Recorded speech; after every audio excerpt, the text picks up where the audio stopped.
Excited बहुत ही energetic रूप से आज के जूम सेशन में विराजमान हैं और अपनी अपनी अटेंडेंस आज के जूम सेशन में लगाए हैं। और due to Meta Ozone, Meta Ozone ने शुरुआत के दिनों से एक अपनी अलग पहचान बनाया है मार्केट में। इस क्रिप्टो इंडस्ट्रीज की दुनिया में एक अपनी अलग पहचान बना के न जाने कितने लोगों को करोड़पति बनाने का काम किया है। एक smart contract basis mining platform लाके।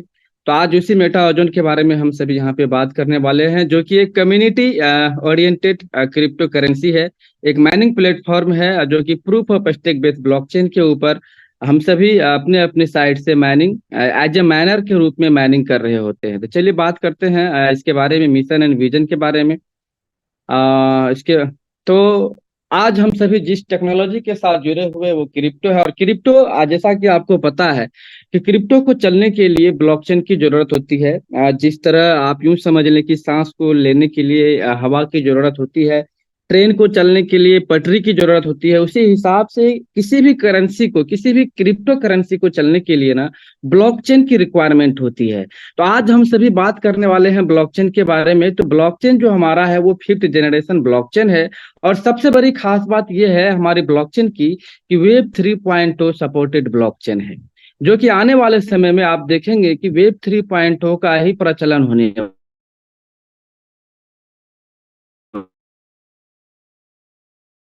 वाला है। मोबाइल में सैकड़ों एप्लीकेशन आज हम सभी इस्तेमाल कर रहे हैं। फेसबुक इस्तेमाल कर रहे हैं, इंस्टाग्राम कर रहे हैं, ट्विटर कर रहे हैं, भी सारे एप्लीकेशन है। सारे के सारे एप्लीकेशन वेब 2.0 पे बनाया गया है। लेकिन आने वाले समय में ये सारे एप्लीकेशन धीरे धीरे आपके हमारे मोबाइल से रिमूव होता चला जाएगा और वेब 3.0 के एप्लीकेशन उसके बदले में इंस्टॉल होता चला जाएगा। तो इसके पीछे रीजन क्या है? इसके पीछे का सिर्फ सिर्फ और सिर्फ एक ही रीजन है माय डियर फ्रेंड्स, कि वेब 3.2 जो कि हमारी आपकी इंफॉर्मेशन को हमेशा सिक्योर्ड रखती है। कोई भी ऑथोरिटी हमारे आपकी इंफॉर्मेशन को वो एक्सेस नहीं कर पाता है। इन शॉर्ट में चलिए, अगर मैं अपनी ब्लॉकचेन की खासियत की बात करूं तो हाई सिक्योरिटी प्रोवाइड करती है और हाई ट्रांजैक्शन स्पीड के साथ हमारा ब्लॉकचेन हमारे साथ इस प्रोजेक्ट में यूज होने वाला है, जहां लो गैस फीस होगा और लिमिटेड सप्लाई के साथ हम सभी आगे बढ़ने वाले हैं। Low storage cost and auto burning की जो खास बात यहाँ पे आपको दिखने को मिलेगा, तो ऑटो बर्निंग एक ऐसा मैकेनिज्म है माय डियर फ्रेंड्स, मैं आपको बताना चाहूंगा कि ऑटो बर्निंग के कारण आप देखेंगे कि हमारी इस कॉइन का जो डिमांड है, वो सप्लाई है, प्रॉपर रूप से हमेशा के तौर पे मेंटेन रहने वाला है। तो चलिए, ज्यादा मैं बात नहीं करूंगा क्योंकि आज हम तमाम दोस्तों का एक अलग मानसा है इस मीटिंग में आने का। और चलिए मैं बात करूँ अगर अपने ब्लॉकचेन की आर्किटेक्चर की, तो टोटल 5 आर्किटेक्चर है हमारे इस ब्लॉकचेन की। हार्डवेयर लेयर है, कंसेंसस लेयर है, नेटवर्क लेयर है, डेटा लेयर है और एप्लीकेशन लेयर है। तो टोटल 5 है। वही मैं अगर बात करूं आवर पार्टनर्स की, तो एग्रीगेटर पार्टनर्स जो है हमारे कॉइन मार्केट कैप है, कॉइन जिक्को है, डेफिलामा है और चेन लिस्ट है। वही मैं अगर बात करूं एक्सचेंज की, तो ProBit, BitMart, LBank, Maxi Global, United Exchange and coin BX जो कि हमारे एक्सचेंज है। टोटल 6 एक्सचेंज है, जहां की हमारे जो नेटिव कॉइन्स है ओजोन 2.0 का हम लोग आने वाले समय में बहुत जल्द यहाँ पे ट्रेडिंग करने वाले हैं। और मैं बात करूं अगर ऑडिट पार्टनर की, तो सर्टिक हमारा ऑडिट पार्टनर है। केवाईसी पार्टनर की अगर मैं बात करूं तो CertiK KYC bronze and domain and hosting partner की अगर मैं बात करूं तो नेम चीप एंड AWS हमारे डोमेन एंड होस्टिंग पार्टनर हैं। तो आप स्क्रीन पे देख पा रहे हैं जो कि इतनी बड़ी बड़ी इंडस्ट्रीज हमारे ओजोन कॉइन के साथ एज अ पार्टनर के तौर पे काम कर रही है। तो निश्चित तौर पे ओजोन के अंदर वो खास बात है जो कि आने वाले समय में एक अलग पहचान बना चुके होगी। पूरी दुनिया पे ओजोन का राज होगा। निश्चित तौर पे आप देखेंगे, इतिहास गवाह होगा और आने वाले समय में ओजोन ही ओजोन हर जगह आपको नजर आने वाला है। चलिए, अगर मैं बात करूं अपनी इस ओजोन कॉइन की यूज केस की, तो यूज केस के तौर पे टोटल 25 प्रोजेक्ट का डिजाइन किया गया है, जिनमें से कि 5 प्रोजेक्ट ऑलरेडी लाइव है और 20 प्रोजेक्ट आने वाले समय के साथ साथ वो लाइव होता चला जाएगा। तो सवाल कहीं ना कहीं हमारे जहन में ये आता है माय डियर फ्रेंड्स, आखिर यूज केस की जरूरत क्यों पड़ती है? तो मैं आपको बता दूं, यूज केस की जरूरत इसलिए पड़ती है कि आने वाले समय में जब कॉइन की सप्लाई ज्यादा होने लगे तो उस सप्लाई को कंट्रोल कैसे किया जाए, तो उसके लिए जरूरत पड़ेगी यूज केस की। तो यूज केस का सिर्फ और सिर्फ एक ही मकसद होता है कि अपने कॉइन्स की डिमांड और सप्लाई को प्रॉपर रूप से हम सभी मेंटेन कर सके। तो इसके लिए हमारी कंपनी डिफरेंट डिफरेंट सेक्टर से, चाहे वो सेक्टर बैंकिंग का हो, चाहे एंटरटेनमेंट का हो, चाहे वो ई कॉमर्स का प्लेटफॉर्म हो, मतलब मल्टीपल इंडस्ट्रीज से को देखते हुए यूज केस के तौर पे डिफरेंट डिफरेंट प्रोजेक्ट को तैयार किया गया है। और आने वाले समय में हम सभी जो सुबह से लेकर रात तक जहां जहां अपने फिएट करेंसी को इस्तेमाल कर रहे होते हैं, उन तमाम सारे जगहों पे अपने इस प्रोजेक्ट के माध्यम से हम सभी नेटिव कॉइन की मदद से अपनी जरूरतों को पूरा कर पाएंगे। चलिए आगे मैं बात करूं इस प्रोजेक्ट की, तो ये प्रोजेक्ट कोई शॉर्ट टर्म प्रोजेक्ट नहीं है माय डियर फ्रेंड्स। ये 20 ईयर्स को देखते हुए इस प्रोजेक्ट को डिजाइन किया गया है। आप देखेंगे कि किसी भी सूरत में 20 ईयर्स से पहले मार्केट में सप्लाई, मैक्सिमम सप्लाई कभी भी नहीं आ पाएगा। इसके पीछे सिर्फ और सिर्फ एक ही रीजन है, वो बर्निंग मैकेनिज्म। तो बर्निंग मैकेनिज्म की खासियत यही है कि हर बार 70% जो सप्लाई होगा वो डिक्रीज होता चला जाएगा, और 1 करोड़ सप्लाई आने में तकरीबन 20 साल का समय लगेगा। तो ये कैलकुलेशन हमारे इस प्रोजेक्ट का। और अगर मैं बात करूं अपने इस कॉइन्स की इनिशियल सप्लाई की, तो 50,000 इनिशियल सप्लाई होगा, और मैक्सिमम सप्लाई की अगर मैं बात करूं तो 10 मिलियन का मैक्सिमम सप्लाई होगा। तो टोकोनॉमिक्स कुछ इस प्रकार से है, जैसा कि आप स्क्रीन पे देख पा रहे हैं। 1% सर्वर मेंटेनेंस के लिए होगा, 1% रिसर्च एंड डेवलपमेंट के लिए, 1% लिक्विडिटी के लिए, 2% टीम के लिए, और 95% माइनिंग रिवॉर्ड्स के लिए है। तो कुल अगर इस तरह से देखा जाए टोकोनॉमिक्स के आधार पे, अगर हम ये कह सकते हैं कि टोटल 98% जो पॉइंट्स के सप्लायर होंगे हमारी कम्युनिटी मेंबर से ही होने वाली है, 98%। बाकी के 2% में से 1% सर्वर मेंटेनेंस के लिए है, और 1% रिसर्च एंड डेवलपमेंट के लिए है।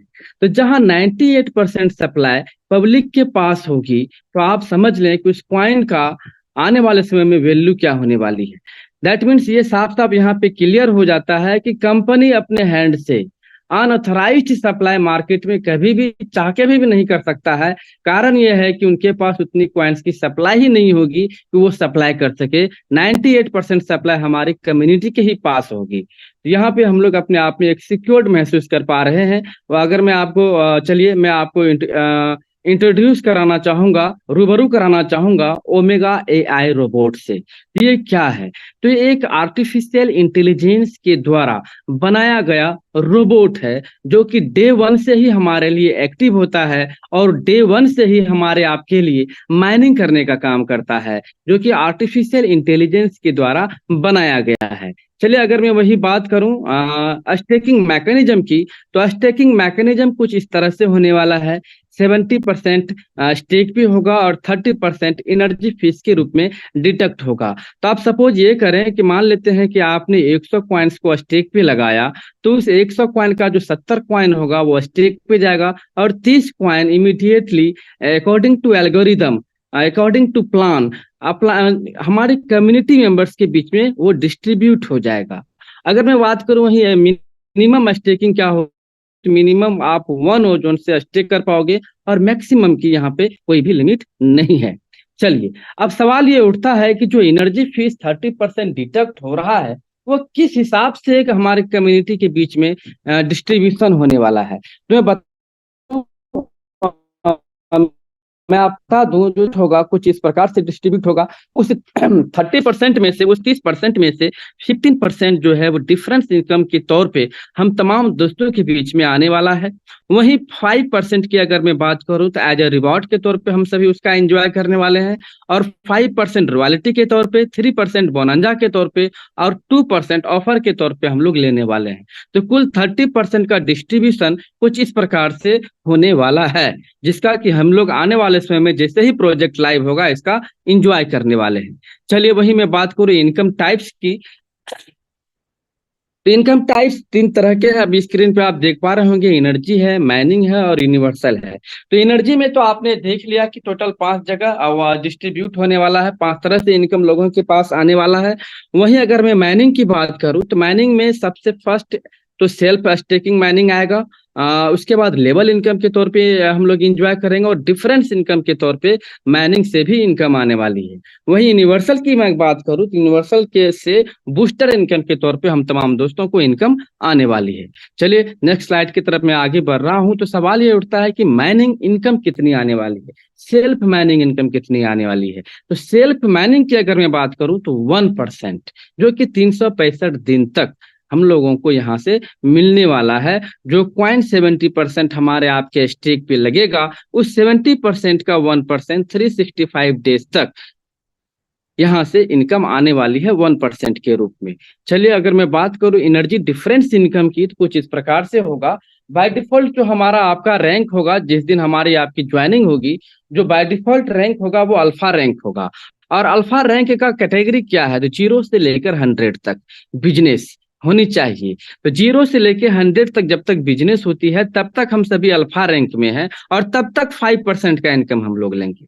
जिस दिन 100 से एबव 101 कॉइन्स की बिजनेस हो जाती है, उस दिन उसी समय हमारी जो रैंक है अल्फा से बेटा रैंक में चली जाती है, और बेटा रैंक का जो रेशियो है 101 से 500 की। और जैसे ही रैंक हमारी बढ़ती है, उसी हिसाब से हमारी इनकम भी यहाँ पे आप देख पा रहे होंगे स्क्रीन पे बढ़ती चली जाती है। यानी कि 7% का इनकम हम लोग लेने वाले हैं बेटा रैंक में। उसी तरह से गामा रैंक में 8% का है, डेल्टा में 9% का है, एप्सिलॉन पे 10% का है, जेटा पे 11 है, एटा पे 12 है, और थेटा पे 13 है, लोटा पे 14 है, और कपा पे 15 है। तो इस हिसाब से आप देख पा रहे होंगे, जैसे number of volume, number of business हमारी टीम के काम करने से बढ़ती चली जाएगी, उसी हिसाब से हमारी आपकी जो रैंक है वो भी बढ़ती चली जाएगी, और रैंक के साथ साथ इनकम भी बढ़ती चली जाएगी। ये खास बात जो यहाँ पे मुझे देखने को मिला। और अगर मैं वही बात करूँ energy award, reward and royalties की, तो कुछ इस प्रकार से है कि लेवल 1 पे मिनिमम 20 कॉइन की अगर बिजनेस हो जाती है, तो आप यहाँ पे 1 स्टार अचीवर हो जाते हैं। वहीं लेवल 2 पे 100 कॉइन की बिजनेस होती है तो 2 स्टार अचीवर हो जाते हैं। वहीं लेवल 3 पे 500 कॉइन की बिजनेस हो जाती है तो आप 3 स्टार अचीवर बन जाते हैं। और सबसे खास बात यहाँ पे आपको एज ए रिवॉर्ड के तौर पे 5 ओजोन भी मिल रहा है। और सबसे बड़ी खुशी की बात यहाँ पे आपको ये दिखने को मिल रहा है स्क्रीन पे कि 2% का आप रॉयल्टी होल्डर्स भी बन जाते हैं। तो सवाल ये उठता है माय डियर फ्रेंड्स कि ये जो 2% रॉयल्टी के तौर पे इनकम आने वाली है, ये किसका आने वाला है। तो पूरी कंपनी का ग्लोबलाइज तौर पे जितने भी बिजनेस होगा 100% का, उनका 2% के तौर पे आपको डेली बेसिस यहाँ से इनकम मिलने वाला है। तो जो कि अपने आप में एक बहुत बड़ा इनकम यहाँ से हम लोग अचीव करने वाले हैं। चलिए वही मैं अगर बात करूं लेवल 4th की, तो लेवल 4th पे 2000 कॉइन्स का बिजनेस होने पे 4th स्टार अचीवर बन जाते हैं, और एज ए रिवॉर्ड 20 ओजोन यहाँ से मिलने जा रहा है। वहीं लेवल 5 पे 5000 कॉइन्स पे 5 स्टार और 50 ओजोन एज ए रिवॉर्ड के तौर पे, एंड अगेन दोबारा 2% के रॉयल्टी होल्डर्स हम लोग यहाँ पे बन जाते हैं। तो टोटल इस तरह से देखा जाए कि लेवल 3 पे 2 एंड लेवल 5 पे 2, तो टोटल 4% के रॉयल्टी होल्डर्स आप बन जाते हैं।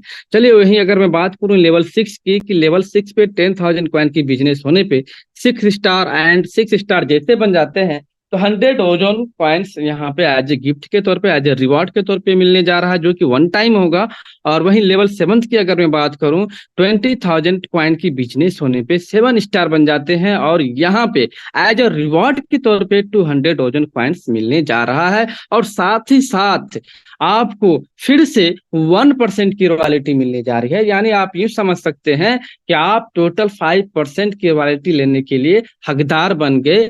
ग्लोबलाइज तौर पे जितने भी बिजनेस होगी, ग्लोबलाइज तौर पे जितने भी टर्नओवर होगी, 100% का 5% लेने वाले हैं, जो कि 3 स्टार पे आपको 2% मिल रहा है। उसके बाद जब आप यहाँ पे 5 स्टार बने, वहां 2% मिल रहा है। अगर फिर आप 7 स्टार पे गए, फिर वहां 1% मिल रहा है। तो इस तरह से 5% का इनकम आप यहाँ से लेने वाले हैं। बोनंजा के तौर पे 3% है, और ऑफर के तौर पे 2% है। चलिए मैं अगर बात करूं माइनिंग लेवल इनकम की, तो कुछ इस प्रकार से है। लेवल 1 पे 0.05%, लेवल 2 पे 0.04, लेवल 3 पे 0.03, और लेवल 4 पे 0.02% है। और लेवल 5 से लेकर लेवल 15 तक 0.01% as a mining level income के तौर पे हम लोग यहाँ से इनकम करने वाले हैं। वहीं मैं अगर बात करूँ माइनिंग डिफरेंस इनकम की, तो कुछ इस प्रकार से है। अल्फा रैंक पे 0.01% है, बेटा पे 0.02, गामा पे 0.03, डेल्टा पे 0.04, एप्सिलॉन पे 0.05, जेटा पे 0.06, एटा पे 0.07, थीटा पे 0.08, लोटा पे 0.09 एंड कापा पे 0.1%। तो कुछ इस तरह से माइनिंग डिफरेंस इनकम का हम लोग यहाँ पे एंजॉय करने वाले हैं। अगर मैं वही बात करूँ यूनिवर्सल बूस्टर की, तो यूनिवर्सल बूस्टर पे टोटल 10th लेवल का हम लोग को यहाँ पे इनकम मिलने वाला है। और हर एक लेवल पे आप यहाँ स्क्रीन पे देख पा रहे होंगे कि 0.5% का इनकम हम तमाम दोस्तों को एज ए यूनिवर्सल बूस्टर के तौर पे होने वाली है। चलिए, कुछ छोटी सी टर्म्स एंड कंडीशन है जिसे मैं आप तमाम दोस्तों के बीच में पेश करना चाहूंगा। चलिए, मैं एक जो ध्यान देने वाली बातें हैं यहाँ पे, जो 15 लेवल का इनकम है उसके लिए क्या करना पड़ेगा। तो उसके लिए जो लेवल 1 पे जो आपकी होनी चाहिए मिनिमम 1 डायरेक्ट, और यहाँ पे स्टार रैंक अचीव करना मैंडेटरी नहीं है। और वही अगर मैं बात करूँ सेकंड लेवल की, तो यहाँ पे 2 डायरेक्ट 1 स्टार होनी चाहिए। तीसरे लेवल पे 3 डायरेक्ट और 2 स्टार आपकी अचीवमेंट होनी चाहिए। वही चौथे लेवल पे 4 डायरेक्ट होनी चाहिए, 1 एंड 2 स्टार आपकी अचीवमेंट होनी चाहिए।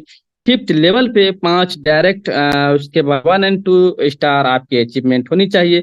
और छठे लेवल पे 6 डायरेक्ट होगा और 1 एंड 2 स्टार आपकी अचीवमेंट होनी चाहिए। और 7th लेवल पे से लेकर 15th लेवल तक में आपके 7 डायरेक्ट जैसे ही हो जाता है और 2 स्टार पहले से अचीव हुए हैं, तो आप 15 लेवल तक का इनकम यहाँ से ले पाएंगे। तो ये आज का प्लान प्रेजेंटेशन इन शॉर्ट मैंने कोशिश किया है कि इन शॉर्ट में आप तमाम दोस्तों के बीच में प्लान को प्रेजेंट करूं। और मैं उम्मीद करता हूं कि